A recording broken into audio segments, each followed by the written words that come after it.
Viswanath and sons நடிப்பின் நாயகன் the one சூர்யாவும் நம்மளோட ரொம்ப ஃபேவரட் படமான லக்கி பாஸ்கர் அப்படிங்கிற படத்தை டைரக்ட் பண்ண வெங்கி அட்லூரியும் ஒன்று சேர்ந்துருக்கிற படம் தான் இந்த படம்.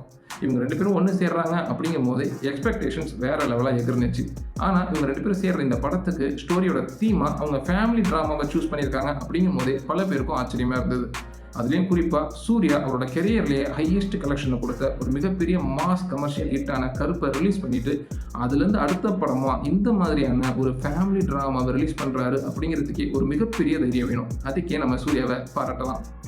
இந்த படத்தோட ஸ்டோரி என்ன அப்படின்னு என்கிட்ட கேட்டிங்கன்னா, சூர்யா இந்தியாவிலே ஒரு மிகப்பெரிய பில்லியனர். அது மட்டும் இல்லாமல் இந்தியாவுக்காக ஒலிம்பிக்கில் கோல்டு மெடல் வாங்கின ஒரு அச்சீவரும் கூட. அப்படிப்பட்ட சூர்யாவுக்கு 40 வயசு ஆகியும் இன்னும் கல்யாணம் ஆகாமல் இருக்குது. சூர்யாவோட அம்மாவை ராதிகா வராங்க. சூர்யா மேலே ரொம்பவும் உயிராகவும் அன்பாகவும் இருக்காங்க. தான் பையன்கிட்ட பேர் புகழ் பணம்னு எல்லாமே இருந்தாலும் அவனுக்குன்னு துணையாக யாருமே இல்லையே, அவன் கல்யாணம் பண்ணிக்காமல் இருக்கானே அப்படின்னு சொல்லிட்டு அவங்க மனசளவில் ரொம்பவே பாதிக்கப்படுறாங்க. சூர்யாவோ அம்மாவுக்காக என்ன வேணாலும் பண்ண தயாராக இருந்தாலுமே கல்யாணம் பண்ணிக்க ஒத்துக்கவே மாட்டுறாரு.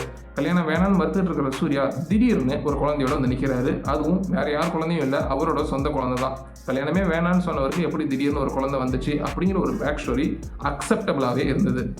அதுக்கப்புறம் சூர்யா, ராதிகா, அந்த குழந்தைன்னு 3 பேரும் சந்தோஷமாக வாழ்ந்துட்டு இருக்கும்போது தான் நம்ம ட்ரெய்லரில் பார்த்தபடியே அந்த குழந்தையோட உயிருக்கு ஒரு மிகப்பெரிய ஆபத்து வருது.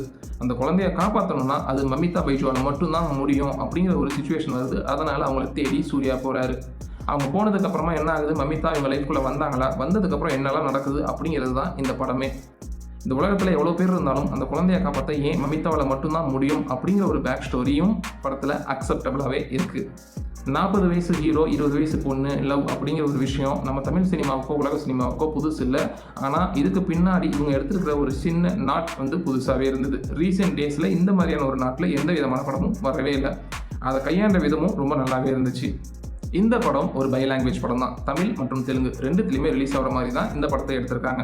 பொதுவாக இந்த மாதிரியான பை லாங்குவேஜ் படம் எடுக்கும்போது ஏதாவது ஒரு ஸ்டேட்டில் மட்டும் நல்லா கவர் ஆகிற மாதிரியான ஆர்டிஸ்ட்டு அதெல்லாம் போட்டு இன்னொரு ஸ்டேட்டில் படம் ஈடுபடாமல் போயிடும். ஆனால் இந்த படத்தோட டைரக்டர் ரொம்ப ப்ரில்லியண்ட்டாக 2 ஸ்டேட்லேயுமே ஆடியன்ஸ் அக்செப்ட் பண்ணிக்கிற மாதிரியான ஆர்டிஸ்ட் எல்லாம் போட்டிருக்காங்க. அதுக்கேற்ற மாதிரியான லொக்கேஷன்ஸ், அதுக்கேற்ற மாதிரியான விஷுவல்ஸ், அதுக்கேற்ற மாதிரியான டயலாக்ஸ்னு பர்ஃபெக்டாக கொடுத்துருக்காரு.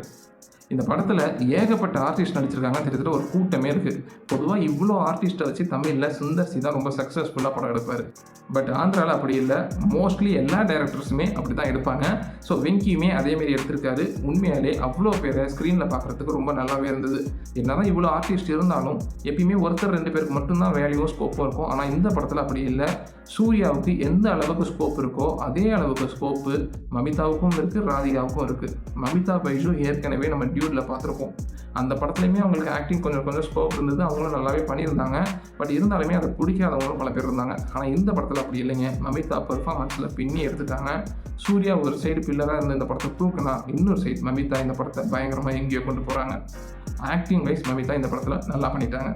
அவங்க மட்டும் இல்லை, ராதிகா கேட்கவே வேணாம். வரிசையாக அவங்க பண்ணுற ஒவ்வொரு கேரக்டர்ஸும் வித்தியாசமாக இருக்குது. அதில் அவங்களோட 200% உழைப்பு தராங்க. இந்த படத்துலையும் அந்தமாரி தான். படம் முழுக்க அவங்க வர்றாங்க. அவங்க வர சீன்ஸ்லலாம் ஏதாவது ஒன்று பண்ணி அதுக்கான முத்திரையை பதிச்சுட்டு போயிடுறாங்க. நம்மளோட நடிப்பின் நாயகன் த ஒன் சூர்யா, அவரை பற்றி கேட்கவே வேணாம். அவரோட ஆக்டிங்கில் எந்த குறையுமே கண்டுபிடிக்க முடியாது. ஆஸ் யூஷுவல் இந்த படத்துலையும் ஆக்டிங்கில் பின்னி எடுத்துட்டாரு. இன்னும் சொல்லப்போனால் இந்த படத்தில் ஒரு சீனில் கூட அவரை நீங்கள் சூர்யாவாக பார்க்க முடியாது. அந்த ரோலாக அப்படியே வாழ்ந்துட்டார் அவர். அந்த அளவுக்கு சொல்லலாம். படத்தை பயங்கரமாக எலிவேட் பண்ணி கொண்டு போகிறதே அவரோட ஆக்டிங் தான். இவங்க மட்டும் இல்லை, இந்த படத்தில் இன்னும் பயங்கரமான நிறைய ஆர்டிஸ்ட் இருக்காங்க. நாசர், காளி வெங்கட், ரவீனா டேங்கன் அப்படின்னு லிஸ்ட்டு பெருசாக இருக்குது. சொல்லிட்டு போயிட்டே இருக்கிறான். அத்தனை பேருமே அவங்களுக்கு கொடுத்த வேலையை பர்ஃபெக்டாக பண்ணிட்டாங்க. அதுக்கப்புறமா இந்த படத்தோட மிகப்பெரிய ப்ளஸ் அப்படின்னு சொல்லணும்னா படத்தோட visual, cinematography, settings, locations, costumes எல்லாமே கலர்ஃபுல்லாக அவ்வளோ ரிச்சாக இருக்குது. பார்க்குறதுக்கு செம்மையாக இருக்குங்க. அடுத்து இந்த படத்தோட music director GV. Prakash Kumar. பொதுவாகவே இந்த மாதிரி ஸ்டோரினா அவர் மியூசிக் பயங்கரமாக இருக்கும். சில சாங்ஸ்லாம் நம்மளை அப்படியே ஆறாரோ தாளாட்டு பாடி தூங்க வைக்கிற லெவலுக்கு பண்ணுவார். ஸோ இந்த படத்துலையுமே அவரோட மியூசிக் அண்ட் சாங்ஸ் நல்லாவே இருந்துச்சு. பார்க்குறதுக்கும் கேட்குறதுக்கும் நல்லா இருக்குது. படத்தில் மைனஸே இல்லையான்னு கேட்டால் அப்படியெல்லாம் இல்லைங்க. இந்த படத்துலையும் நிறையா மைனஸ்லாம் இருக்குது. என்னதான் ரொம்பவே நல்ல விஷயமா இருந்தாலுமே ரொம்ப நேரம் அவங்க உட்காந்து நம்மளை கட்டி போடுற அளவுக்கான சீக்வன்சஸ் அந்த படத்தில் இல்லை. அதனால் ஒரு கட்டத்துக்கு மேலே எப்படா படத்தை முடிப்பீங்க விடுங்கடான்னு சொல்கிற லெவலுக்கு நம்மளோட பொறுமையை ரொம்பவே சோதிக்குது. செகண்ட் ஹாஃபில் கொஞ்சம் அப்படியே ஓவராலாக பார்த்தீங்கன்னா இது ஃபேமிலியாக ஒன் டைம் போய் தியேட்டரில் பார்த்துட்டு வர அளவுக்கான ஒரு டீசெண்டான மூவி தான். படம் நல்லா இல்லைன்னு சொல்ல முடியாது.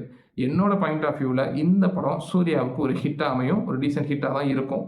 நீங்களும் ஃபேமிலியாக போய் இந்த மாதிரி படத்தை பார்த்துட்டு வந்துட்டு எப்படி இருந்துச்சுன்னு சொல்லுங்கள். ஒருவேளை நீங்கள் படத்தை நீங்கள் ஆல்ரெடி பார்த்துருந்தீங்கன்னா உங்களோட தாட்ஸும் என்னோட தாட்டும் மேட்ச் ஆதா அப்படிங்கிறத கூட கமெண்ட்டில் ஷேர் பண்ணுங்கள். திரும்பவும் வேற ஒரு நல்ல படத்தோட நம்ம மீட் பண்ணுவோம்.